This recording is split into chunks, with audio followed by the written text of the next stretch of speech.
विद्यार्थी मित्रांनो, सह्याद्री ट्युटोरियल्स मध्ये तुमचं स्वागत आहे. मी एक शब्दाचा तुम्हाला अर्थ विचारणार आहे. डिहायड्रेशन म्हणजे काय सांगा?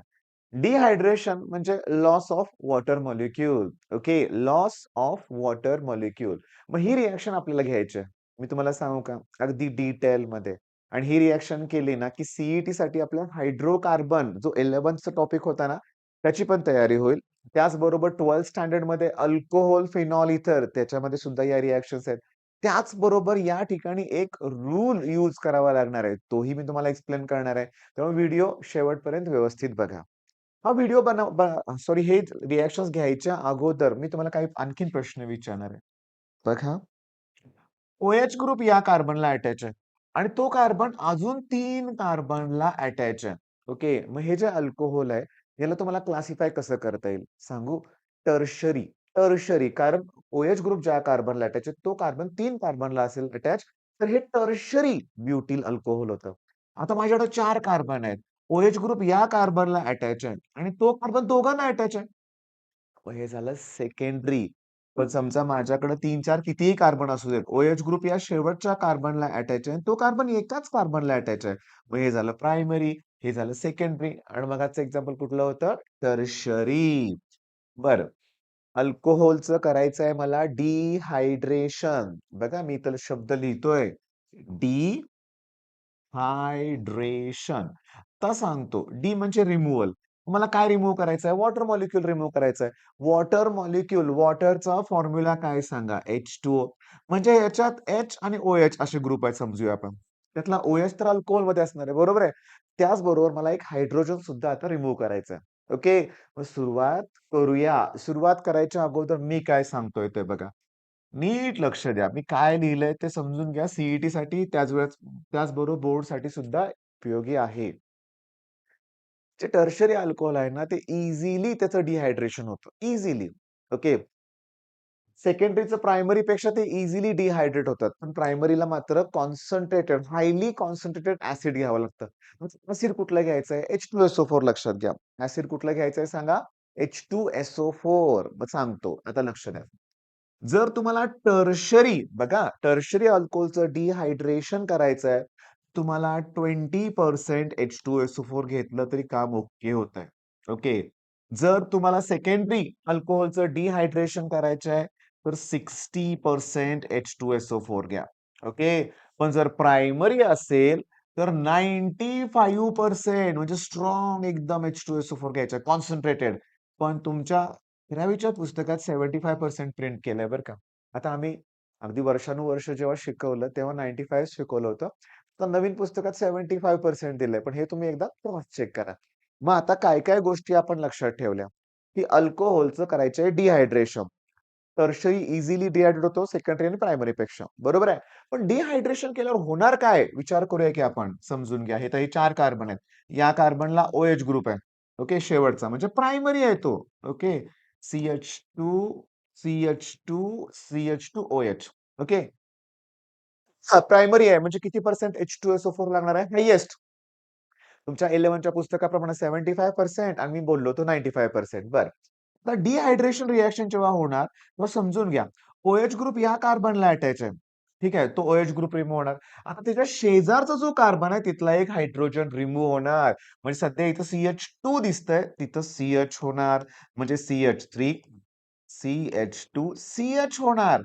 इथं CH2 राहणार कारण OHला तुम्ही रिमूव्ह केलंय.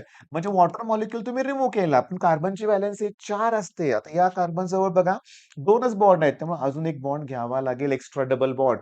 मग हे जे तयार झालं याचं नाव आहे ब्यूट-1-ene. ब्यूट-1-ene. बरं थांबा. मी अजून काही घेतलं नाही बरं का पहिल्यांदा सांगतो. मी अजून काही घेतलं नाही. मी जस्ट तुम्हाला एक्सप्लेन करत चाललोय. ओके. आता रिएक्शनला स्टार्ट करूया. आता मला कळालंय, की डिहायड्रेशन करायचं असेल अल्कोहोलचं तर कॉन्सन्ट्रेटेड H2SO4 ची गरज आहे. पण त्याचं कॉन्सन्ट्रेशन वेगळं-वेगळं आहे. प्रायमरीसाठी वेगळं आहे, सेकंडरीसाठी आणि टर्शरी. मला लक्षात ठेवायचं की प्रॉडक्ट कुठला तयार होतोय? तर अल्कीन तयार होतोय. कुठला तयार होतोय? अल्कीन. मग आता 7 रिएक्शन घ्यायच्यात आपल्याला 7. सगळे अल्किल ग्रुप मी घेणार आहे. पहिल्यांदा घेतो मी ethyl bromide. Okay. CH3 ethyl bromide कुठं? इथिल अल्कोहोल घ्यायचंय लक्षात घ्या. अरे अल्कोहोलचं डिहायड्रेशन करायचंय ना. मला सांगा प्रायमरी आहे, सेकंडरी आहे का टर्शरी आहे? ऑब्व्हियसली प्रायमरी आहे लक्षात घ्या. OH ग्रुप या कार्बनला अटॅच आहे, तो एकाच कार्बनला अटॅच आहे. प्रायमरी आहे. मग प्रायमरी असेल तर तुम्हाला 75% H2SO4 तुमच्या पुस्तकात दिलेला आहे. बरं वॉटर मॉलिक्यूल वेगळा होणार. वॉटर मॉलिक्यूल वेगळा होणार. म्हणजे हा OH आणि इथला एक H कमी होणार. मग CH3 चं CH2 होणार. ओके. सिंगल बॉन्डचं डबल बॉन्ड होणार आणि तुम्हाला जो प्रॉडक्ट मिळालाय तो इथीन. काय मिळालाय? इथीन. बघा, टोटल 8 अल्किल ग्रुप आहेत. Methyl, ethyl, N propyl, isopropyl, N butyl, isobutyl, secondary butyl, tertiary butyl. 8 नावं घेतली मी आता. त्यापैकी 7 रिएक्शन मी तुम्हाला देणार आहे. कसं का? मिथिलची रिएक्शन नाहीये कारण मिथिलमध्ये एक कार्बन असतो. मग डबल बॉन्ड कुठून येणार बघा बघू. मग इथिल पासून आपण सुरुवात केली. इथिल अल्कोहोल पासून इथिन. आता एन प्रोपिल अल्कोहोल म्हणजे 3 कार्बन. CH3 CH2 परत CH2 आणि OH. एन प्रोपिल अल्कोहोल किंवा प्रोपॅन 1 ओयल. पहिल्या कार्बनला OH ग्रुप आहे. तेव्हा त्याचं नाव तुम्हाला नावच आलं पाहिजे रे. प्रोपॅन 1 ओयल प्रायमरी आहे. प्रायमरी आहे लक्षात घ्या. मग 95% H2SO4 किंवा 75% H2SO4. मग हा OH जाणार. या सिंगल बॉन्डचा डबल बॉन्ड होणार आहे. पण ह्या CH2 मधला एक हायड्रोजन कमी झाला की तिथं CH येणार आणि डबल बॉन्ड CH2 प्रोपीन तयार होईल. पण डिहायड्रेशन आहे म्हणजे मला इथं प्लस H2O मिळणार. आता N प्रोपिल नंतर आयसोप्रोपिल घेऊया आपण. आयसो म्हणजे दुसऱ्या कार्बनला CH3 ग्रुप अटॅच. हे आयसोप्रोपिल अल्कोहोलचं IUPAC नेम मात्र प्रोपॅन 2 ओएल येणार. ओके. इथं मी लिहितोय 60% कळालं का? सेकंडरी आहे तो. OH ग्रुप ज्या कार्बनला अटॅच आहे तो कार्बन 2 कार्बनला अटॅच आहे म्हणजे हा सेकंडरी आहे. 60% H2SO4. बरं हा OH ग्रुप तर रिमूव्ह होणार. मग याच्या शेजारी कार्बन हा किंवा हा सिमेट्रिकल आहे. मग इथला हायड्रोजन एक कमी करूया आपण. म्हणजे मला असं मिळणार आहे CH3 CH डबल बॉन्ड आणि CH2 आणि वेगळं होणार आहे H2O. म्हणजे हे झालं प्रोपीन. काय तयार झालं इथं? प्रोपीन. ओके. 4 झाले, 3 झाले आपले reaction. Ethyl alcohol, n propyl alcohol, isopropyl alcohol. आता ब्यूटचे 4 ग्रुप घेऊया. आपण एक काम करूया. कार्बन, कार्बन, कार्बन, कार्बन आणि या कार्बनला OH ग्रुप. मला सांगा मग आता CH3, CH2, CH2 आणि हा. मग याचं नाव आहे ब्युटॅन 1 ओएल. बघा मी याचं लिहितोय मी ब्युटॅन 1 ओएल. प्रायमरी आहे का सेकंडरी आहे का टर्शरी? OH ग्रुप ज्या कार्बनला अटॅच आहे तो एकाच कार्बनला अटॅच आहे प्रायमरी. मग H2SO4 चं पर्सेंटेज खूप हायेस्ट असणार आहे. 75% ओके. डिहायड्रेशन होणार म्हणजे हा OH ग्रुप आणि इथला एक हायड्रोजन कमी होणार. CH2 चं काय होणार? CH आणि या सिंगल बॉन्डचं काय होणार? Double bond. तुम्ही लिहायचंय. आता मी घेतोय आयसोब्युटिल अल्कोहोल. Carbon, carbon, carbon. दुसऱ्या कार्बनला CH3 ग्रुप झालं की आयसोचे. पण आयसोब्युटिल म्हणलं की असं येणार. आता मला सांगा प्रायमरी आहे, सेकंडरी आहे का टर्शरी आहे? सांगा. कमेंट करून सांगा.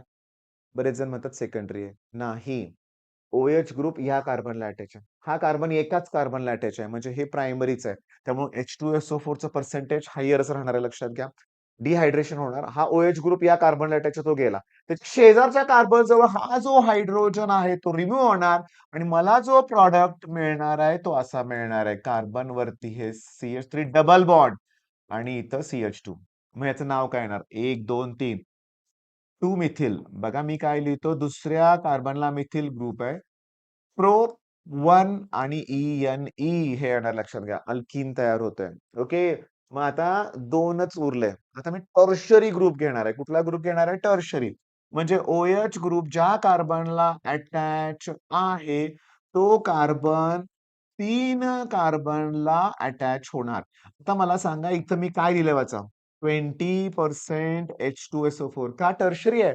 इझिली डिहायड्रेट होतो. मग हा OH ग्रुप जाणार आणि या कार्बनच्या शेजारी 3 कार्बन आहेत. कुठल्या पण एका कार्बन जवळचा हायड्रोजन कमी करा. चला इथं CH3 राहू दे तसंच. वरती पण CH3 खाली राहू दे. खाली मात्र CH3 चं CH2 केलं की इथे डबल बॉन्ड. याचं नाव आणि याचं नाव सेम येणार. सेम येणार. सेम स्ट्रक्चर आहे. सेम. फक्त हे आडवं दिसतंय आणि उभं दिसतंय. नंबरिंग देणार 1, 2, 3. 2 methyl prop 1 ENE. Same name आहे. सेम नेम आहे लक्षात घ्या. मग आता मी एक प्रश्न का ठेवला याचं रिझन तुम्हाला सांगतो. 1, 2, 3, 4. मला सांगा OH ग्रुप ज्या कार्बनला अटॅच आहे तो कार्बन 2 कार्बनला अटॅच असल्यामुळं हा सेकंडरी आहे. सेकंडरी आहे. मग 60% H2SO4 लागणार आहे. मान्य आहे. पण ह्याचे 2 वेगळे वेगळे प्रॉडक्ट पॉसिबल आहेत. हे बघा, OH ग्रुप तर रिमूव्ह होणारच आहे. मी आता काय करतो, इथला जर मी हायड्रोजन रिमूव्ह केला तर इथं डबल बॉन्ड येईल. म्हणजे मला असं मिळेल CH3 CH2 CH आणि डबल बॉन्ड CH2. मग याचं नाव ब्यूट 1 ENE. अरे पण OH ग्रुप ज्या कार्बनचा आपण रिमूव्ह केला त्याच्या शेजारच्या कार्बनचा हायड्रोजन आपण रिमूव्ह करतो. मग इकडचं पण जाऊ शकतो ना. मग CH2 चं CH होईल, एक कार्बन कमी होईल. म्हणजे मला प्रॉडक्ट असा मिळेल CH3CH. इथं CH. मग हा सिंगल बॉन्डचा डबल बॉन्ड CH. हा OH ग्रुप गेलाय आणि इथं CH3. मग हा जो प्रॉडक्ट आहे तो ब्यूट 2 आणि ENE. तर माझा ऐका मी काय सांगतोय ते बघा. यातलं मेजर प्रॉडक्ट कुठला आहे? हा मेजर प्रॉडक्ट आहे. हा मेजर आहे आणि हा मायनर आहे. रिझन काय याचं सांगू तुम्हाला? Saytzeff rule. In dehydration reaction major product is that alkene. तुम्ही ह्याच्या अगोदरचा व्हिडिओ बघितला असेल, तुमच्या लक्षात असेल की डिहायड्रो हॅलोजिनेशन मध्ये सुद्धा सेटझेफ रूल आहे. मग इन डिहायड्रेशन रिएक्शन, रिएक्शनचं नाव लिहा ना. In dehydration reaction major product is that alkene which carries more number of alkyl group attached to the doubly bonded carbon atom. हे आहेत डबली बॉन्डेड कार्बन ऍटम. हा मिथिल आणि हा मिथिल इथं 2 अल्किल ग्रुप आहेत. हे दोघं आहेत डबली बॉन्डेड. तिकडे अल्किल ग्रुप नाहीये पण इकडे एकच आहे इथिल. मग इकडे या डबली बॉन्डेडला एक अल्किल ग्रुप आहे. इकडे 2 अल्किल ग्रुप आहेत. मग मोर अल्किल ग्रुप कुठे आहेत? खाली आहेत. मग तो मेजर प्रॉडक्ट. मग हा सेट जे रूल आहे. बर आता शेवटी रिव्हिजन करूया. प्रायमरी अल्कोहोल सेकंडरी आणि टर्शरी मध्ये इझिली डिहायड्रेशन कोणाचं होतं? टर्शरीचं. त्याला H2SO4 चं पर्सेंटेज किती पाहिजे? 20%. सेकंडरीला 60%. प्रायमरीला 75% पुस्तकात दिलंय, पण मी तुम्हाला काय बोललो की जुन्या पुस्तकात 95% H2SO4 दिलं होतं. बर आता शांतपणे लक्षात घ्या की सेटझेफ रूल वगैरे सगळं ठीक आहे, पण एक्झाम मध्ये कसे प्रश्न येणार? तर असेच प्रश्न येणार. लक्षात घ्या, मी तुम्हाला सांगतो रिएक्टंट, रिएजंट आणि प्रॉडक्ट विचारतील.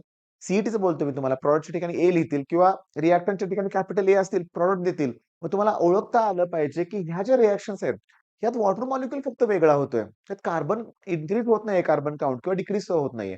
कार्बन वाढवायचा असेल तर एकतर केसीएन बरोबर रिएक्शन किंवा ग्रिग्नार्ड्स रिएजन बरोबर रिएक्शन अशाच आहेत. तिथे कार्बन काउंट वाढतो. कार्बन काउंट कमी करायचा असेल तर हॉफमन, ब्रोमाइड, डिग्रेडेशन रिएक्शन अशा रिएक्शन्स आहेत. पण ह्या सगळ्यात सोप्या आहेत. मग तुम्हाला आता काय करायचंय की मी तुम्हाला 7 रिएक्शन्स दिल्या. अरे पण असे रिएक्शनचे 11 व्हिडिओ आहेत. हे तुम्हाला आपल्या या WhatsApp ग्रुपवर मिळतायत. सीईटीची कुठली नोटिफिकेशन येऊ दे, इमिजिएटली WhatsApp ग्रुपवर जाते. आपला कुठला व्हिडिओ अपलोड झाला, इमिजिएटली तुम्हाला WhatsApp ग्रुपवर मिळतोय. थोडे नाही आहेत तर 2000 पेक्षा जास्त मुलं तिथे जॉइन आहेत. पण तुम्ही पण जॉइन व्हा. WhatsApp group, Telegram channel join व्हा. त्याचबरोबर लक्षात घ्या ऍप्लिकेशनची अनाउन्समेंट मी करणार आहे. लक्षात घ्या की लवकरच 12th स्टँडर्ड स्टार्ट होतंय. टोटली कन्सेप्ट वेगळे असणार आहेत. टोटली म्हणजे फार वेगळ्या प्रकारे घेतलं जाणार आहे. त्यामुळे तुम्ही चॅनलला सबस्क्राईब करा, नोटिफिकेशनला क्लिक करून ठेवा बरं का बाळांनो. आणि Instagram तर तुम्ही फॉलो करतायच. ओके, मग या व्हिडिओमध्ये जे डिहायड्रेशन रिएक्शन घेतली त्याच्या नोट्स बनवा प्रॉपर. जे 7 अल्किल ग्रुप आहेत त्यांचे आययुपीएसी नॉमेनक्लेचरची प्रॅक्टिस करा. कारण ते जर तुम्हाला जमलं टर्शरी ब्युटिल.